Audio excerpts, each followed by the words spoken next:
everything that I spoke now, as an MBA graduate, you need to be having all of these skills. The knowledge and the skills go hand in hand. So basically what I'm talking about is general management. International business is very important these days because I'm not just dealing with one country. I just don't want to be in India selling my products. I want to go outside. So I need to know what international business is. Of course, you can't be specialists in all of this, but you need to at least know what goes into each of this. Strategic management, finance, marketing, entrepreneurship, that's like the icing on the cake today. If you know what entrepreneurship is all about, you would be in high demand because every company is looking at being an entrepreneur in some way or the other, big or small. Even companies, a few companies that I have worked, especially Dell still thinks that it's an entrepreneurial company, and they influence everyone to be an entrepreneur, to bring ideas, to bring new things to the table. Operations management, IT management, human resource and consulting. Yes, all of these skills, knowledge is what you need to acquire during your MBA. So there is no time to waste. You have to take a pledge today that these 2 years of your life are going to be the best when it comes to learning and when it comes to acquiring the knowledge. Just focus on what is being told to you, what you get exposed to, and what is thrown to you through the media. And when I say media, I'm talking about newspapers and magazines. I'm not talking about the news channels or YouTube channels or your WhatsApp university. No. So please understand that these 2 years are crucial.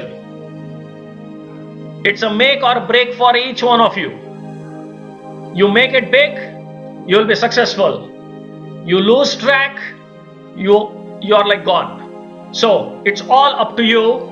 And at the institute, and this institute being one of the very old and very famous top colleges in Pune city, will definitely provide you with all the necessary learning material, learning resources, experience, exposure that you need in the next 2 years so that you are enabled, enriched and empowered to becoming successful professionals.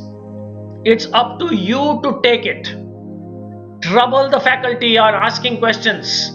Get to study a lot of case studies. Read a lot. That's the only way that you will acquire knowledge in the next 2 years. Let's look at the capabilities.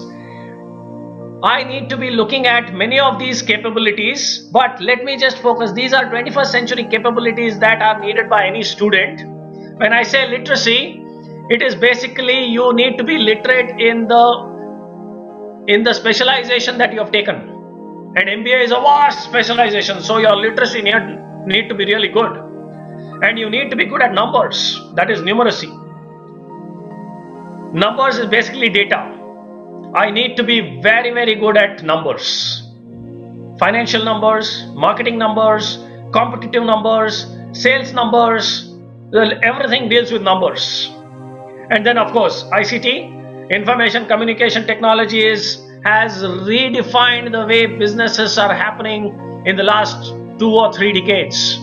It has touched and changed every industry vertical that the world has experienced. Of course, it has enabled a lot of economies to flourish. It has enabled a lot of countries to become developed. India is one of the beneficiary of the transformation that has happened because of ICT. ICT is information communication technology. Innovation and creativity, yes, absolutely. I need to be innovative and I need to be creative. Now, what is the difference? Okay, that's a different topic for a different day probably. But innovation and creativity is the most sought after skill and knowledge that the companies are looking for. Innovative ways of solving a problem. creative ways of looking at next opportunities. So there are a lot of companies who would hire the brightest of the minds for all of these reasons. Let me cover intercultural. Many of the companies have offices in different countries, and you would get exposed to working with different background of people, different educational qualification, different cultural backgrounds, different ethnic backgrounds, different religious backgrounds. So I definitely need to be knowing, first of all, to respect each one from whatever background they come from, whether they are from country X or country Y, whether they are from one religion or the other, whether they are from one ethnicity or the other, doesn't matter, because we are here to work together as a team. So I definitely need to respect and regard their cultural beliefs, their religious beliefs, and their personal beliefs. Never impose yourself or never intrude into their privacy whatsoever. Personal and social. Yes, I need to be managing my personal and social life. I cannot be sharing some company details on the social media. I need to be working at the utmost level of ethics. The most important factor today, if you ask me, is ethics.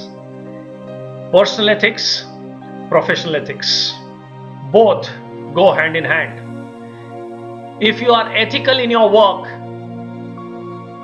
and you have all other capabilities to support you, there is nothing stopping you from climbing up the corporate ladder faster.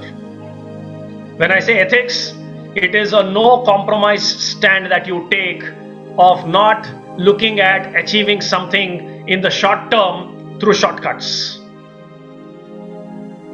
There is no scope for any fraud. There is no scope for anything that is illegal. You may get away with it today, but tomorrow you will definitely be caught. So never think of doing anything that is unethical. Just sit back and think whether this is good or bad for you, for your company, for now and for the future. You will get the answer for yourself. And there is something inside each one of us which tells us if something is going wrong, probably we should not do it. And if that comes to your mind, never do it. Don't go for shortcuts. Companies don't like it. The jugaad, what we call in India, works, yes. But as long as I am not compromising on the ethics, sometimes shortcuts work, yes. But that should not be detrimental, or that should not be putting you or the company or your group at a disadvantage. That's a very big topic of discussion which you will learn during the course of your MBA for sure. So start looking at small things. I am not talking about subject. Did I even go to any of the subject or any of the topic that you would be covering in each of the semester? No, that you would anyway cover. But how will you align all of that to what is the need of the industry, and what is the industry focusing on? They're not focusing on your marks. I don't want to know how much you have scored in marketing management to become a marketing manager. I would want to know how you will apply that knowledge in solving some of the problems that I'm facing today. So focus on all of these basic things that we all have within us. It is not that I have to learn something new. They're all within us. Many of the things I have been exposed right from my childhood. Many of the things I have learned in my degree. I am going to extend all of that and going to put it in a structured manner, in a logical manner, and execute it in an ethical manner. That is what companies are looking at, so that you flourish, your team flourishes, and your company flourishes.